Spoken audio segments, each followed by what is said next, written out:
And that's a 15-year felony. So if you are found guilty by a jury, you can go to prison for up to 15 years. So Mr. Musgrove, I know where you're going with this, and none of that is valid. None of that is law. I'm not the all caps name. Of course. None of that is valid. None of that is law. You are standing in my courtroom. I have jurisdiction over you. Still a crime. Still a crime. But I'm not still a corporation. I'm a living person. Yep, and that's why you're standing in front of me. If you were dead, the case would be dismissed. So, Mr. Dagger-Margosian, how do you wish to proceed? Well, Your Honor, I am aware that Mr. Musgrove wants to present information to the court. I'm happy to be standby counsel if he wants to represent himself. Obviously, I'll come back, everyone. Today's case is another unbelievable sovereign citizen court hearing, and this one really takes the cake. We've got a man accused of taking $60,000, yet he somehow thinks the law doesn't apply to him. The judge in this hearing is fantastic, firm, sharp, and not fooled for a second. She calmly shuts down every one of his made-up legal claims, clearly experienced in dealing with people who come in armed with internet laws that don't exist. Now, if you're not familiar with one of the excuses he's using, the all caps argument, it's a common tactic in the sovereign citizen playbook. The idea is that if your name appears in all capital letters on official documents, like a birth certificate, it somehow means would have to go through the colloquy of that, but obviously it's Mr. Musgrove's legal right to at least ask the court to do that. So I'm here to observe at this point. All right. So, Mr. Musgrove, when you were at the bench or up at the podium before, you said that you were appearing on behalf of yourself. So, Mr. Musgrove, are you asking to no longer have counsel represent you?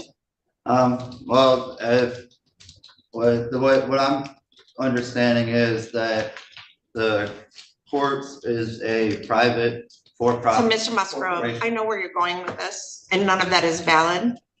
None of that is law. I'm not the all caps name. Of course. None of that is valid. None of that is law. You are standing in my courtroom. I have jurisdiction over you. So.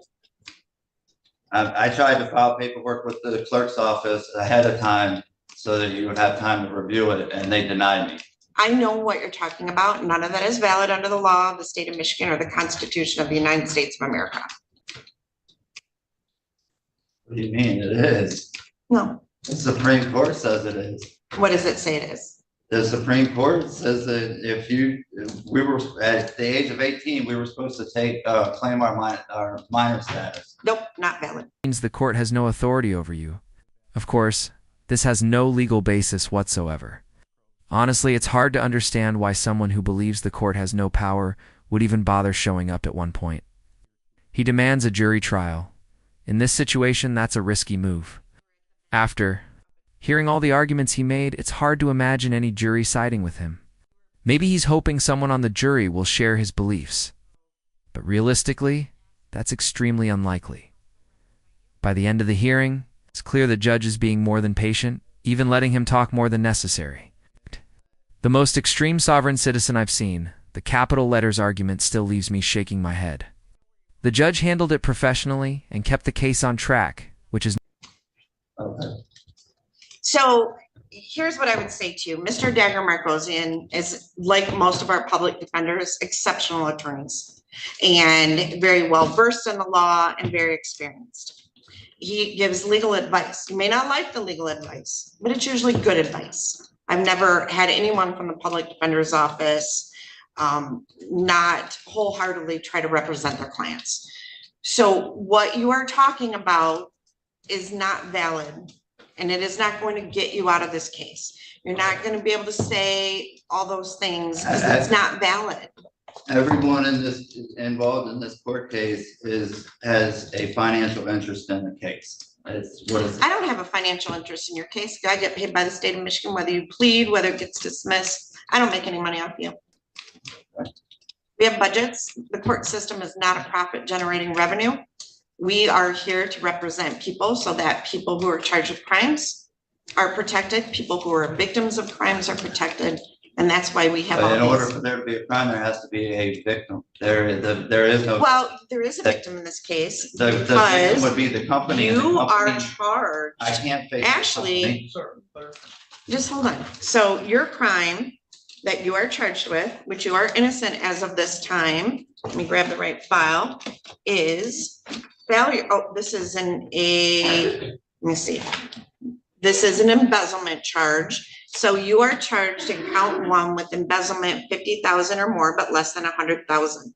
That being an agent, servant, or employee of Hardwoods of Michigan Industries did convert to your own use without the consent of your employer or principal, industrial tools and equipment in the amount of $68,938.40 or money or equipment. And that's a 15-year felony. So if you are found guilty by a jury, you can go to prison for up to 15 years. You're charged in count two with using a computer to commit a crime. To facilitate the charge in count one, that carries a maximum penalty. No small task in situations like this. What's your take? Should people be allowed to represent themselves when they clearly don't understand the law? Share your thoughts in the comments. If you enjoyed this, make sure to like and subscribe by post new courtroom clips every day so there's always more on the way. Thanks for watching and see you next time.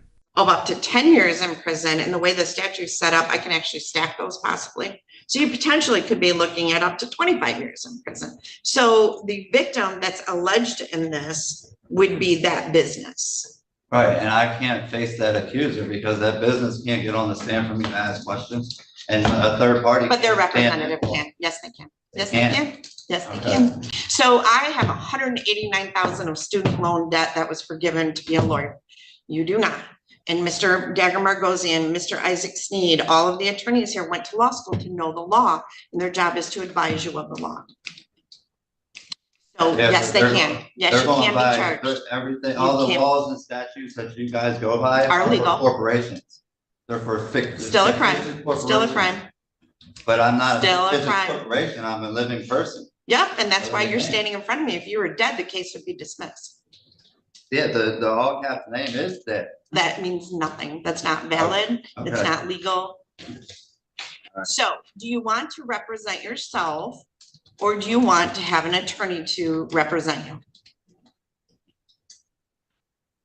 I need some time to think. Okay, so I'm gonna set this for another pretrial on March 20th at 8:30 in the morning. And Miss Adams, could I get a notice of hearing for Mr. Musgrove?